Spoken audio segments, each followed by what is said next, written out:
make your way over to the book of Philippians. I'm sorry, Philemon. That's the one we're reading this month. Philemon kind of sounds like Philippians. It does. It's Jeff close. and I were just talking about Philippians before we turned on the camera, so I'm going to throw him under the bus on that. So week number 2 of the Philemon read. I hope that you've really familiarized yourself with the letter, maybe even read through it 5 or 6 times by this point, so that we can narrow our focus onto the big idea. What is this letter about? What's Paul trying to do? Yeah. And I actually think there are about 3 verses that give us the heart. a point to focus on as we try to stitch together the message of the book. So I'm going to invite you to verses 15, 16, and 17, where Paul says this to Philemon, "For perhaps he was for this reason separated from you for a while, that you would have him back forever, no longer as a slave,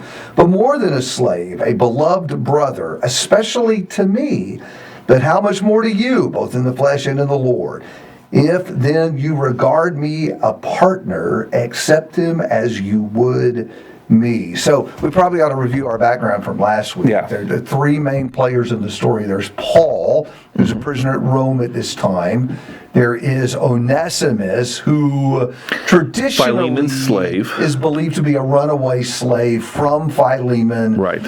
who has met up with Paul. Philemon is the slave owner, also a Christian. Known to Paul. Yes, and when Paul and Onesimus meet up, he learns the gospel and obeys it, and now he's got to go back and make things right with Philemon. And so, looking again at verses 15, 16, and 17, the focus of the letter seems to be on how Philemon needs to receive Onesimus. Not as a runaway slave or as a slave who's possibly stolen from him or wronged him in some another possibility. About, possible hints in the letter, but again, nothing for certain. But just being AWOL from Philemon is crime enough in that world for a slave. And so that's what it comes down to. So I think, David, what Paul's really getting at is, so here in the world we have these earthly divisions that exist among us. Sometimes it's racial, like we talked about Jew and Gentile stuff in Paul's letters over the course of this year. This time it's a very fundamental legal and social distinction. One Christian is a slave owner, one Christian is a slave, and now they're both Christians, because formerly Onesimus wasn't. Now when they're both Christians, how do you overcome and how do you relate to each other as Christians when you have such a fundamental earthly distinction made in the world, in the culture, and even legally between them in that world that they were living in? And so that's why Paul's writing. And it seems to me that what he says to Philemon about that is, your relationship in Jesus supersedes Correct. all the other relationships. So Right. before he is your slave, your worker, Yeah. he is first your brother. In fact, that's the language of the text here. No, more than a slave, a beloved brother. Right. In fact, you receive him like you would receive me, which I think points out sort of the equality that exists in Christ, regardless of what distinctions may exist in culture. And let's say something else there along there too about the awkwardness or the challenge of this new situation that these men find themselves in is from Onesimus' side. Paul himself is elsewhere clearly taught in Ephesians and in Colossians, ironically, and Philemon may well be in Colossae. And so, this letter of, on the one hand, Paul has warned masters about how they treat their slaves, but Paul has also warned slaves, you have to do right by your masters, even if he's a Christian. And so that's the trick is, each of these brothers has an obligation to each other in Christ. Onesimus is obligated to go back and make things right with Philemon because Paul's, they still have to, and we'll talk about this more next week as you've alluded to this issue of slavery here. Right. But Paul has taught that slaves need to, especially Christian slaves, need to honor their earthly masters. So Onesimus, as a Christian, now has even more the obligation to go make things right with Philemon. But Philemon, as a master, has a different type of obligation to do right by Onesimus. And so it's a really interesting situation. It's interesting, too, because Onesimus' responsibility is to go back and right a wrong. Yep. But Paul doesn't really tell Philemon what his responsibility is beyond the generic, you do what's right as a Christian. Yeah, and then even hints, because commentators have long noticed that Paul does not explicitly tell Philemon, I really want you to free him. Correct. Though he does want him back as somebody, Paul makes clear in the letter that he's found Onesimus after he's been converted as very useful, as very helpful to him, and that he would like to keep him, that he would like to use him as a fellow worker in Christ. But apart from your permission, I would do nothing, because again, Paul knows you got to do right by the law and the culture then.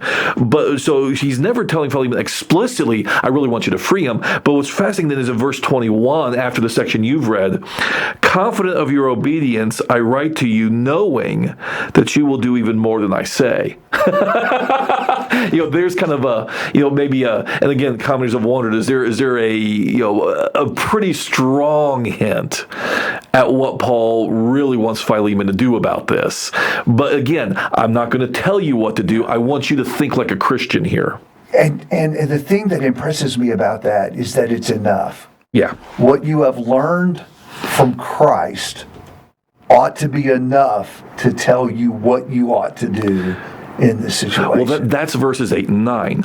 Although I am bold in Christ to command you to do what is required, yet for love's sake I prefer to appeal to you. Yeah. See, that's the, I don't want to do this whole, ironically, I'm not wanting to do to you as an apostle to a Christian what you can do as a master to a slave. Right. I want you to think in terms of the love that you have learned and received in Jesus Christ. And I'm confident, then I get to the end, verse 21, I'm confident you're going to do even more than what I'm kind of... It's a very tactful letter. Oh, it is. Saying it without saying it. Yeah. The other thing that really strikes me as I read this letter is it's such a personal letter. Yeah, it is. That's right. You can tell that Paul anticipates a very high level of respect from Philemon toward him. Yeah. And, even hinting, I shouldn't have to ask you to do this. Yeah, that's right. You just ought to know. And I want you to think about how you're indebted to me as you think about how Onesimus is indebted to you. That's the big thing is, at the end of the day, this is not about just purely earthly, material. Was there a financial loss involved? Had Onesimus stolen money when he, whatever? It's not about that. In fact, Paul even makes clear, I'm happy to take on, ironically exemplifying a form of Christian love himself. Paul makes clear to Philemon, if it's about the money, I'll pay back whatever he might owe. And that's why then Paul reminds him, let's think at a different level. Technically, you owe me something far more valuable than money or the economics of slavery or anything like that. You owe me your very life, and I think in the terms of being saved through the gospel. That really stirred my mind when I started thinking about that. Yeah. And wonder if sometimes, for example, dealing with two people in a troubled marriage, or two people at odds with each other in a church family,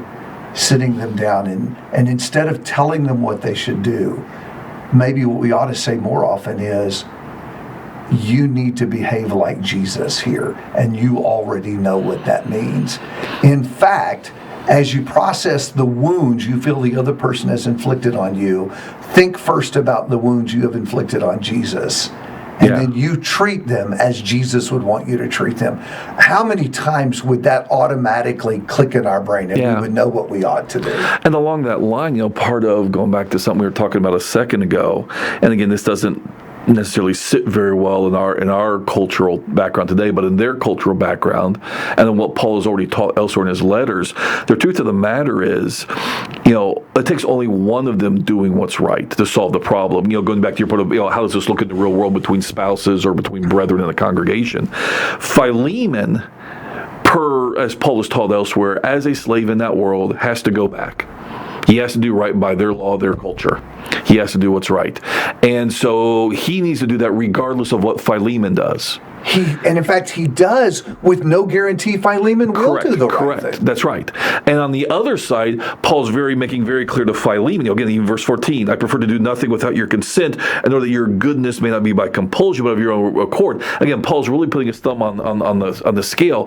Philemon, you as a Christian, so even if Onesimus comes back, even if Onesimus doesn't live right, even if Onesimus doesn't come back and show the right kind of penitence or humility, Philemon can do what's right, regardless of what Onesimus does, and Onesimus can do what's right regardless of what Philemon does, and either of them can be right in God's eyes as long as they each do what they are supposed to do in that situation. And if each of them does what they're supposed to do in that situation, then you have this beautiful reunion, and all sorts of things become possible in the kingdom. Boy, that would make for a really weird marriage counseling session, to sit at a table with a troubled couple and say, here's the wisdom I want to share with you. Yeah. Behave like a Christian. Now let's have our prayer and I'll go home. Yeah. Well, and each of that, end of story. And each of that requires a sacrifice that's different from each person. Onesimus is taking the risk of a fugitive slave going home with potentially catastrophic earthly consequences if Philemon decides not to think like a Christian. And yet Onesimus, as a Christian, ironically now needs to submit to that, as Paul has taught elsewhere. But by the same token, Philemon can solve this whole thing regardless of what Onesimus does, even if he will just treat him like a brother. Treat him like a brother. Yeah. All right. Lots to ponder this week as you're reading through the letter. So as we go through this next week now, think about that main idea. Focus on 15, 16, and 17 and what it is that Paul is asking of Philemon. And perhaps you can even begin, as we start thinking about week 4, to think about some of those applications and how this letter can still speak to us today.